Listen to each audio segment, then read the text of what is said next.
कि गणतंत्र दिवस पर प्रधानमंत्री नरेंद्र मोदी ने जो उत्तराखंडी टोपी पहनी थी ब्रह्म कमल वाली, इसका चुनावों में बीजेपी को क्या फायदा होगा? तो अब आप जनता के मन की बात जानिए कि आखिर लोग इस सवाल पर क्या कह रहे हैं। हाँ कहने वाले लोग 46% हैं और नहीं कहने वाले लोग 41% हैं, लेकिन 13% कहते हैं उन्हें नहीं मालूम कि कोई असर होगा या नहीं होगा। लेकिन 46% का यह आंकड़ा जो कहता है कि जो टोपी प्रधानमंत्री, हालांकि गणतंत्र दिवस पर इससे पहले भी कई अलग अलग तरह की पोशाक जब वो पहनते हैं तो उसमें अलग टोपी होती है, उसके पीछे का मकसद अलग होता है, लेकिन इस बार इसे चुनावों से जोड़कर भी देखा जा रहा था। तो क्या बीजेपी को फायदा होगा? 46% कह रहे हैं। अब चलिए ग्राउंड पर चलते हैं। ध्रुव मिश्रा देहरादून से हमारे साथ जुड़े हुए हैं, सीधे उनका रुख कर लेते हैं। ध्रुव, हमारा सर्वे कह रहा है, ऋषिकेश से हमारे साथ बने हुए हैं ध्रुव मिश्रा।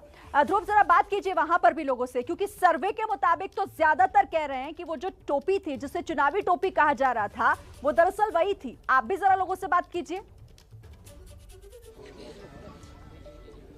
जी श्रीन, इस वक्त मैं त्रिवेणी घाट पर हूँ ऋषिकेश के। यहाँ पर हमारे साथ कांग्रेस के प्रत्याशी भी हैं।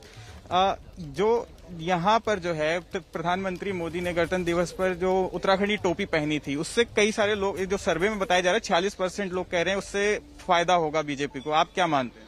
देखिए, जहाँ तक उत्तराखंडियत की बात है तो उत्तराखंडियत का नारा सबसे पहले कांग्रेस पार्टी ने दिया था। और जहाँ तक आप बोल रहे हैं कि टोपी कहने की बात है, तो टोपी तो नरेंद्र मोदी जी सबको पहनाते ही आ रहे हैं।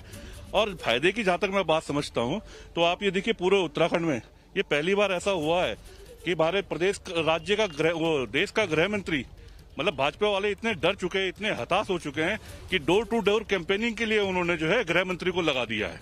तो ये हताशा भाजपा की जाहिर करती है।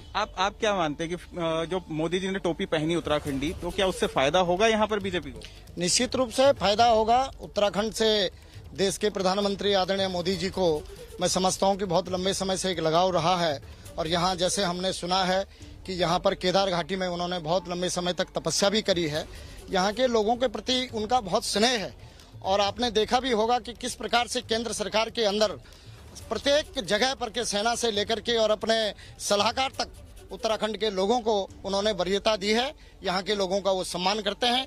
और निश्चित रूप से मैं मानता हूँ कि पिछले कांग्रेस ने लगभग पिछले 70 सालों से यहाँ का अपमान ही किया है। हमारे साथ आम आदमी पार्टी के भी प्रत्याशी हैं यहाँ पर। क्या कहेंगे आप, जो उत्तराखंडी टोपी मोदी जी ने पहनी है उसका क्या फायदा होगा यहाँ पर? सर्वे में तो यही बता रहा है कि फायदा होगा। देखिए, भाजपा बिना फायदे के कोई काम नहीं करती। उनकी शुरू से नियत में कह लीजिए, आदत में कह लीजिए, ऐसा है। और उनको तो वैसे भी आदत है, वो उत्तराखंड में आते तो कहते हैं मैं गंगा का बेटा हूँ, बंगाल में जाते तो माता का बेटा। उनकी तो एक आदत सी बनी हुई, जहाँ जाते हैं वहाँ के बेटे बन जाते हैं, क्योंकि उन्हें बहुत चाहिए होते हैं। यहाँ पर कुछ और लोग भी हैं जो आम लोग हैं, क्या कहेंगे आप? जैसे मोदी जी ने टोपी पहनी उत्तराखंड की। मोदी जी, उत्तराखंड की जनता ने बदलाव का मन बना लिया है। ये कितनी टोपी पहनाए या टोपे पहनाए, अब कुछ होने वाला नहीं है। परिवर्तन की बहार बह रही है, कांग्रेस की सरकार आ रही है और ये भाजपा जा रही है। और लोग भी पूछते हैं, क्या कहेंगे आप? यहाँ जो उत्तराखंडी टोपी पहनी है मोदी जी ने, उसका क्या फायदा होगा उत्तराखंड में? भाई, उत्तराखंड में तो जो फायदा होना था वो हो गया। यहाँ का जो नौजवान बेरोजगार है, सबसे ज्यादा ऋषिकेश का बेरोजगार युवा, जो कि हमारा जो है डिग्री कॉलेज, जो ऑटोनॉमस कॉलेज था, वो खत्म करके आज जो है उसको जो है हेमंत नंदन वो बढ़ा दिया गया है। लेकिन हमारा बच्चा बहुत परेशान है और यहाँ पर रोजगार के लिए तरस रहा है। और हमारे यहाँ पर सिर्फ कुछ जी बिल्कुल, यहाँ पर जो है ये लोग थे अलग अलग पार्टियों से हैं। ठीक है ध्रुव, आप रहिए, और भी सवाल होंगे जिसके बाद मैं आपके पास आऊंगी। लेकिन यहाँ पर उत्तराखंडी टोपी का क्या चुनावों में फायदा होगा, जो प्रधानमंत्री नरेंद्र मोदी ने गणतंत्र दिवस के मौके पर पहनी थी? 46% हाँ कह रहे हैं। राजकिशोर जी, आपका आकलन क्या कहता है? फर्क पड़ता है, असर पड़ता है?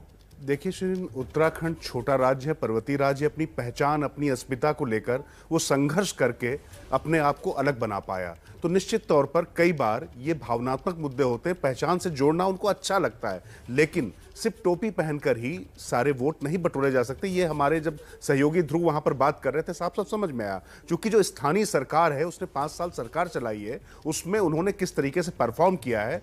तो भले ही जो एंटी इनकम्बेंसी को ढकने के लिए मोदी की जो छवि रही आन बान शान वाली, क्योंकि उत्तराखंडी फौजी में बहुत है और उनके लिए ये सब मुद्दे बहुत महत्वपूर्ण होते हैं, लेकिन जो स्थानीय मुद्दे हैं वो सिर्फ एक टोपी पहनने से नहीं बदल जाएंगे। शिरीन,